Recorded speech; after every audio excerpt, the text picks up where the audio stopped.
Pemirsa, satu tersangka penodongan bersenjata api yang beraksi di kawasan Cengal, Ogan Komering Ilir, berhasil dibekuk polisi di lokasi persembunyiannya.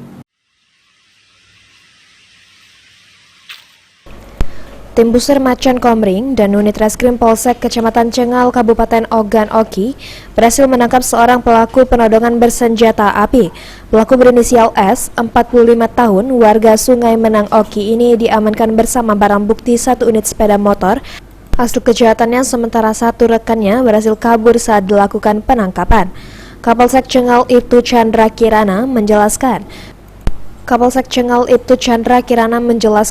penangkapan terhadap tersangka bermula saat adanya tindak pidana pencurian dengan pemberatan terhadap seorang warga pada 6 September lalu. Saat kejadian, korban yang sedang mengendarai sepeda motor di kawasan Dusun Sukaramai, Desa Cengal, Kecamatan Cengal sedang melintas di jalan poros. Di tengah perjalanan, korban dihadang pelaku sembari mengancam korban dengan senjata api, lalu merampas sepeda motor berikut handphone milik korban.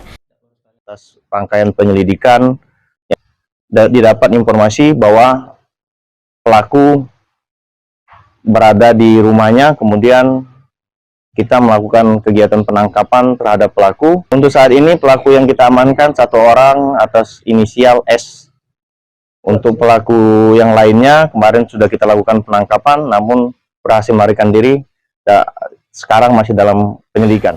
Namun berdasarkan hasil penyelidikan polisi, 1 pelaku berhasil dibekuk tanpa perlawanan di tempat persembunyiannya di kawasan Sungai Menang Oki. Sementara 1 orang pelaku rekannya berhasil kabur dan kini masih dalam pengejaran polisi. Untuk tersangka diancam dengan pasal 363 Junto 365 KUHP dengan hukuman penjara maksimal 10 tahun kurungan. Novan Wijaya, PAL TV.